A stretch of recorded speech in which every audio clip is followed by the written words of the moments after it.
had chose one day to build a statue, and it's still there today. It's in the plain of Dura. They call it Dur now, but it's in the Bible. It's called Dura. It's still there. It's just a partial monument there that was his statue, and it was a statue that he had made out of gold, and he wanted everybody that was under his authority and in his provinces to stop when they heard the music and worship this particular statue. The statue's probably around 70 foot tall and around 12 foot wide. This is humongous. It's ginormous. And he had put a decree out. I'm going to give you this really quickly. He put a decree out that when the musicians would come to play, that everybody that was available or that heard the music, that they would bow down and they would worship this monument or this statue or this image, the Bible called it. And they did that, and they got to noticing after several weeks and probably even several months that the Jews refused to bow down and worship the image. And so there was some people that got together, and they went to the king, King Nebuchadnezzar, and they revealed to him that there was some people that was not bowing when the music was playing.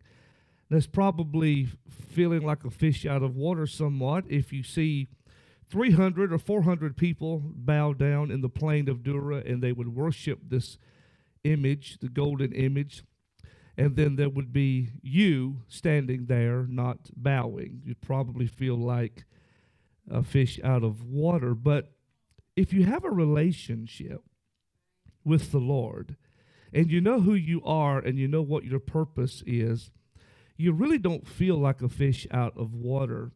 It's kind of going back to the fact that when we live holy, and they call us skirt girls, and they call us names and ask questions such as, why do you go to church so much? And why do you feel that it's appropriate to go every Sunday morning and night and Tuesday prayer and Thursday church? It's because of our relationship. You're here this morning because you have a relationship with the Lord. Kind of like these people that are called the Jews. The Bible labeled them as the Jews, that they would not going to bow. So when the king heard this, he realized that the three Hebrew boys was the ringleader of the Jews that would not bow every time the music would play. These are not musicians that just done something nonchalantly. They practiced. It was kind of like what the praise team would do here. They come to practice so that they can be skillful in doing what they were called and anointed to do, to escort the presence of the Lord in. They would do the same thing. They didn't just call people off the street and say, I heard you could play the dulcimer or the sackbut or what have you, the harp. We just we know that you have skill. They know they've been trained. And when they played every tune, every strum of the string, are y'all with me this morning?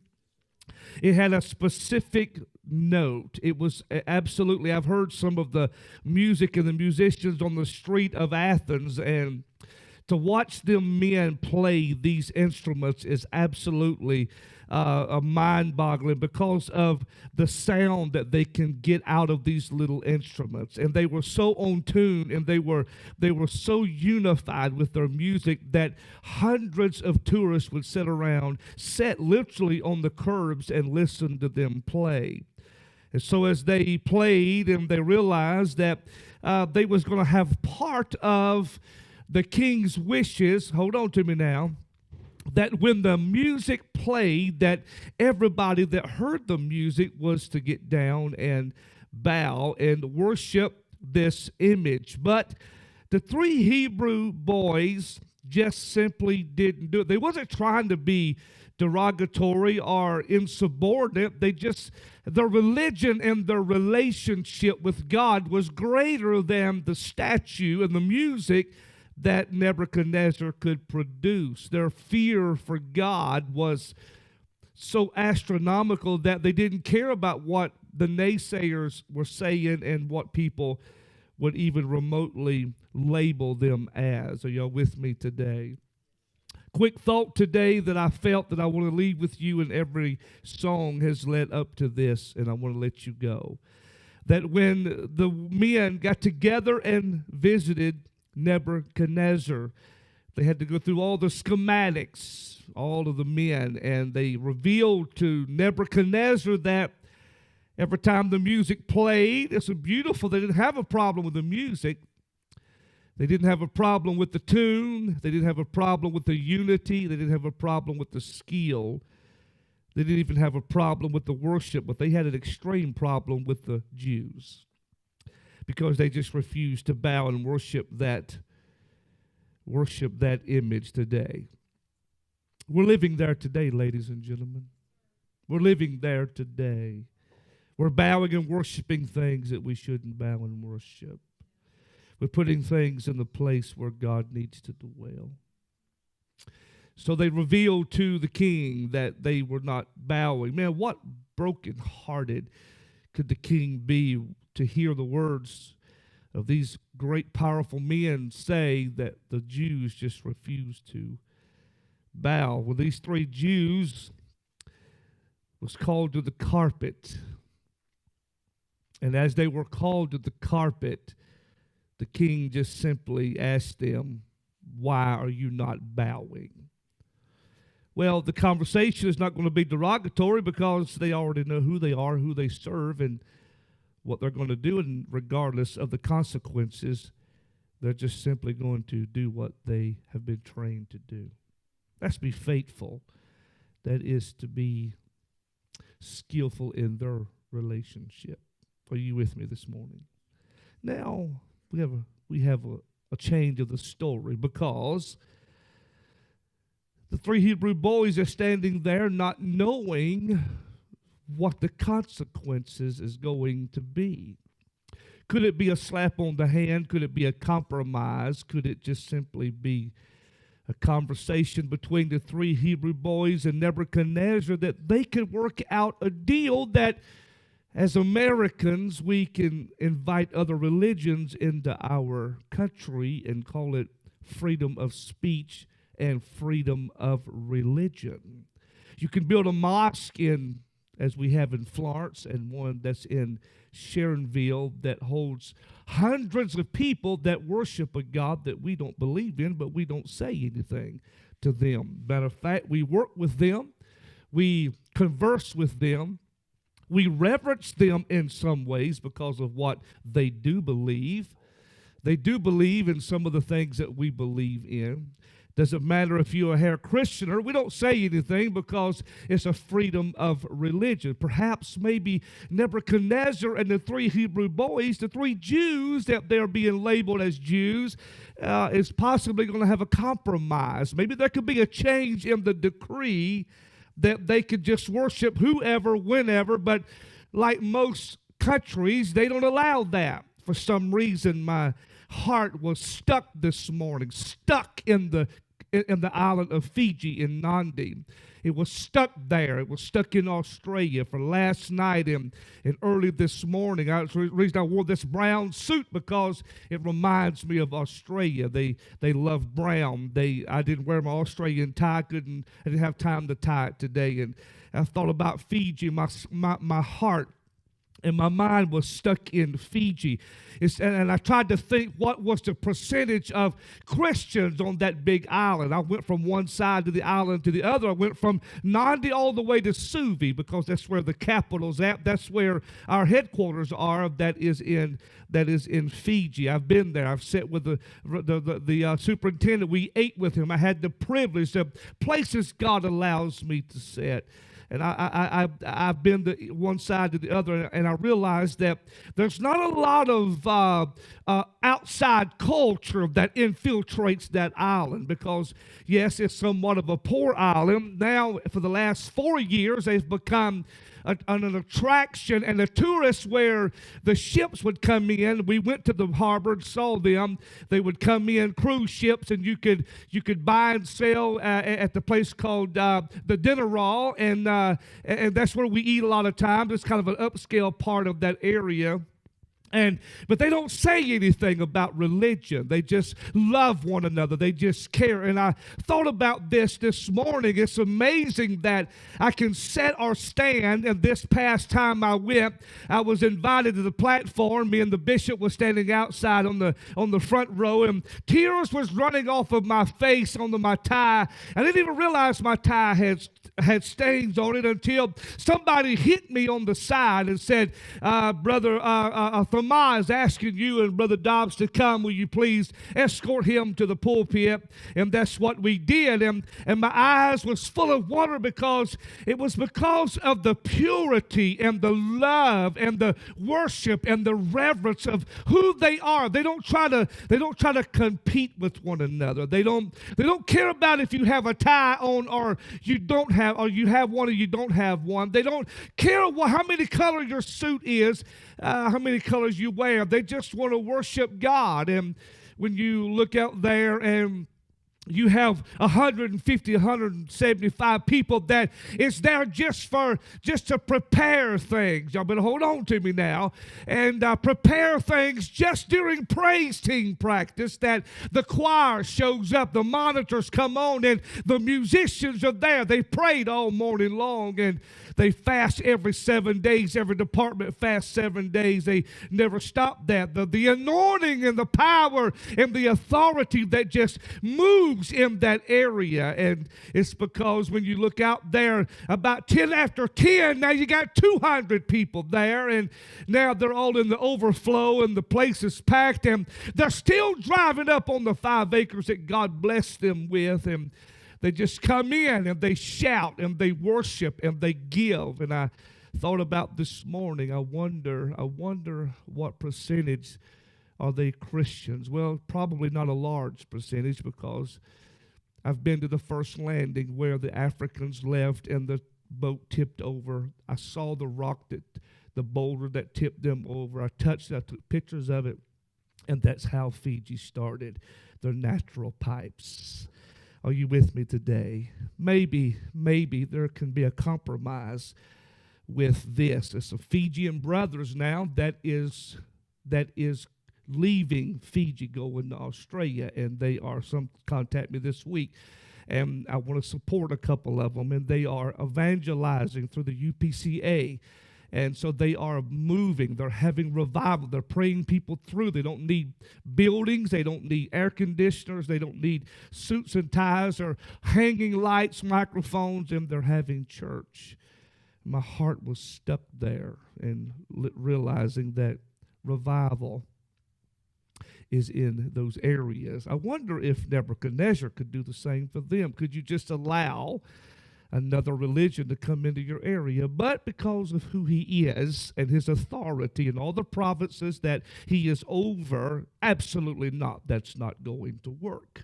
He is not going to allow them to disobey his decree or his demand and command that he has said when the music plays that you are going to bow. He's not going to give that up. He just refuses to give that up. But Nebuchadnezzar, you love these men.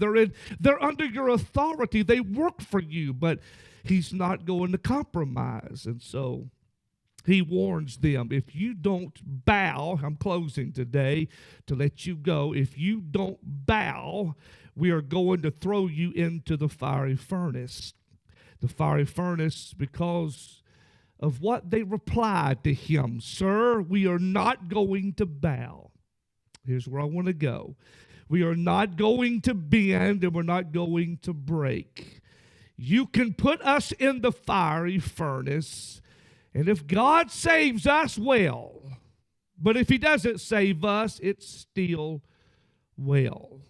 He got so angry that he told the men to fire it up 7 times hotter than it was already. Are y'all with me this morning?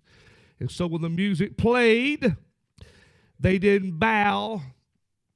The Bible said Nebuchadnezzar grabbed his 3 or 4 powerful men, led them to the furnace, and cast them into the furnace. And the ones that cast them in died because of the pressure and the heat that came off of the furnace. And so now here is 3 men that the Bible has declared and described to us that they are bound in clothes and hats, wrapped with flammable garments. No way to get loose, no way to tear out. And they thrown into the fire, and they're not laying, they're not praying, they're not bowing, they're not doing anything, they're not saying, we changed our mind, like some folks do in the church. I changed my mind because of the pressure. But this is what I want to leave with you today. And so Nebuchadnezzar knew that because of the heat of the furnace, that within 60 to 120 seconds, the flesh would have disintegrated off of their body. Their eyes would have melted out of their head. Every stitch of hair on their body would be clean wiped away and singed. So he walks to the mouth of the furnace, gazes in from a distance because of the heat, sees 3 men walking around that's not bound. He really is confused because no way this could ever happen. Now, here we go. He has to ask the question to the officials that has a recorder in their hand and scribes everything that when they place judgment on somebody, they have to scribe it. Did not we put 3 men in? Yes, sir. We put 3 men on this date at this time, and these are the gentlemen that put them in. Yes, sir. It's right here in writing. We got it right here. He then asked a question, are you sure that you missed a man? Because I'm not seeing 3, I'm seeing 4 walk around. And they're loose, and their hair is not singed, and their clothes is not touched. And the Bible said that they said, sir, surely we put 3 men. It's scribed right here. See, it's right here. We have a recorder. We described it. It's just 3. I'm sir, it's just 3. It's just. And he said, well, let me take another gander because the 4th one, I read it again this morning, just looks like the Son of God. When you read about four scriptures later, you'll find that it's an angel. I never saw that because now Nebuchadnezzar said, and the men said, sir, the Lord hath sent his angel. It was an angel. It was the angel that when they came out, they didn't see the 4th man. This is what I want to leave with you today. I didn't come out the way I went in. Would you stand on your feet today?